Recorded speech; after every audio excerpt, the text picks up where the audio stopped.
Welcome to the West Shore Fishing Museum, dedicated to preserving and portraying the commercial fishing heritage of Green Bay and Lake Michigan. The museum buildings and exhibits are all located here, on property once owned by the Charlie Bailey family. Charlie Bailey was a well-known commercial fisherman who fished the west shore of Green Bay for decades. In 1891, Charlie married Aurora Oberkircher. He built this country Victorian-style home here on the Bailey property a few years later. The Baileys lived in this house all their lives. Here they raised their 3 children, Aurora, nicknamed Rory, Leon, and Leslie. These days, the Bailey house is a central part of the museum. It's been restored so you can see what life was like for fishing families in Charlie's day. Let's go inside and back in time for a closer look.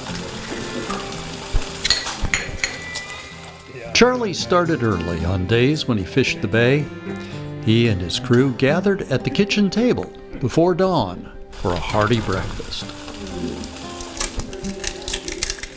I see the wind's out of the northeast. It might be a little bit snotty out there this morning, but separate the men from the boys. Anybody can go out there on a good day. Yeah. This day like today is when we're going to be earning our pay.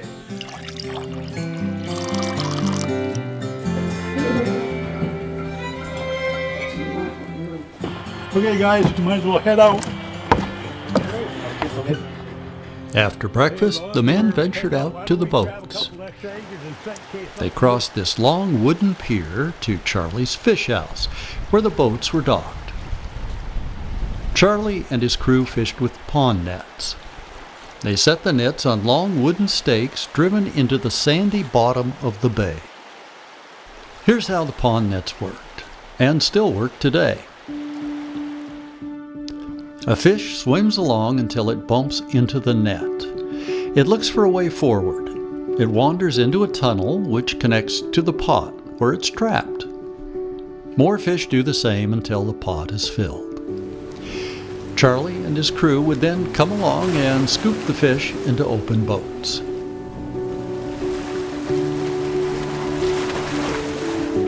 The work has always been hard and dangerous.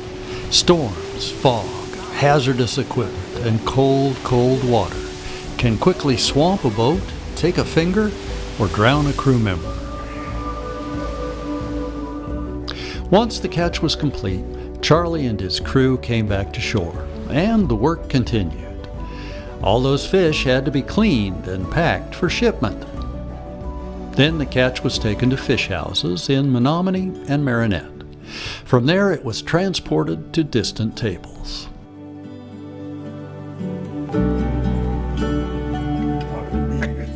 When Charlie wasn't fishing, you might find him in the twine shed, fixing his nets and other gear.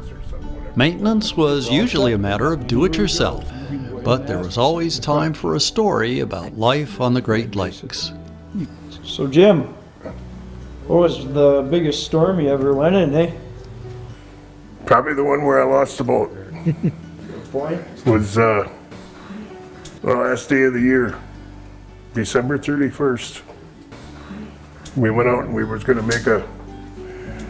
make a short pull because we had a small gang in.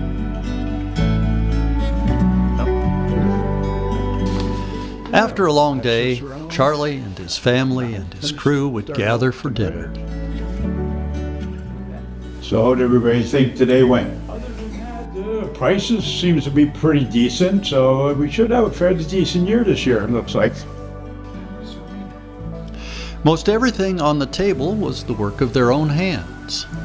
They ate fish, of course, but also enjoyed chicken or pork raised locally. Vegetables came from the garden. Sourdough bread came from the wood-fired oven.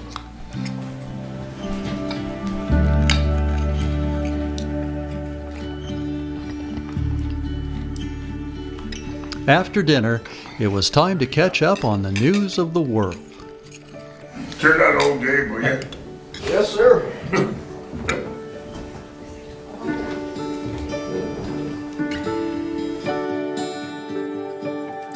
Gabriel Heater and his up-to-the-minute news of the world presented by Four Hands Toothpaste. Good evening, everyone. The last At one time, hundreds of fishing boats dotted the waters of Green Bay and Lake Michigan, harvesting whitefish, herring, lake trout, perch, and smelt.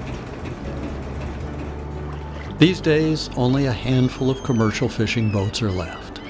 But back in Charlie's day, the waters of Green Bay produced more fish for market than any other place on the Great Lakes. Charlie gave up fishing in the 1950s.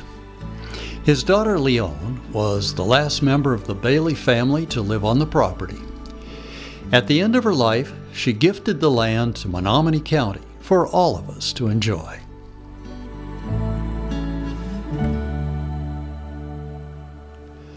These days, the old Bailey homestead is a showcase of Green Bay and Great Lakes fishing history. It's home to boats of the kind that Charlie and other fishermen used after World War II.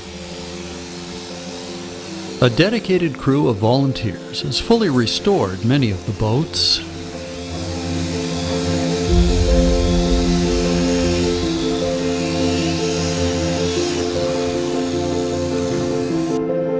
Here's one result of their efforts, the Kate A. She's the museum's crown jewel. She had a 25-year fishing career. The Kate A was made to fish with gill nets. Gill nets are hung like a vertical wall underwater. Fish get trapped when they try to swim through the nets, and their gills get snagged in the mesh. The Kate A was retired in 1972.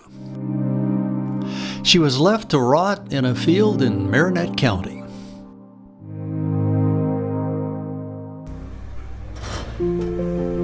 Then she was rescued, donated to the museum, and restoration began. The Kate A is 36 feet long, with a hull made from white oak and covered with steel. Dad, oh my gosh! That is a really big fish. Yep, those are big fish. Those are really big fish. I didn't see those in a while. So these boats were designed for the Great Lakes, and they call them turtleback because it's enclosed. So it allows the fishermen so they can fish in the coldest waters of the Great Lakes. Yes. Say that again. Turtle bass. A turtleback, because it looks like a turtle, because it has its shell on it. Mm-hmm. Welcome to the Bailey House. Hi. You'll want to stop in at the Bailey House while you're touring the museum grounds. It's furnished with antiques and collectibles.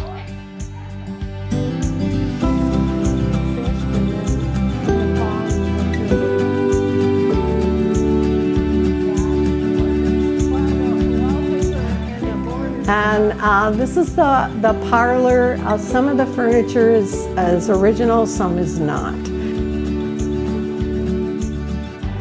And then the other thing that was interesting, they said Docents can answer your questions and fill you in on details about the house and all the other museum exhibits. And here's the bread box. Yep. And it was metal so that the mice couldn't get in. Mm-hmm.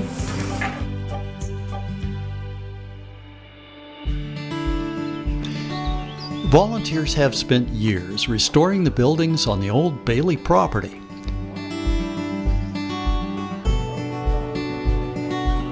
The chicken coop is now the volunteer center.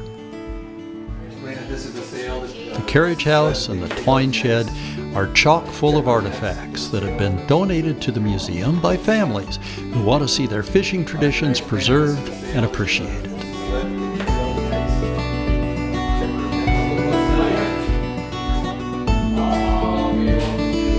Volunteers staff the gift shop, where you can buy vintage items and souvenirs. Proceeds from the gift shop help support the museum. Volunteers also tend the gardens on the museum grounds. Our best. And they maintain a network of nature trails where you can experience the beauty of the lakeshore.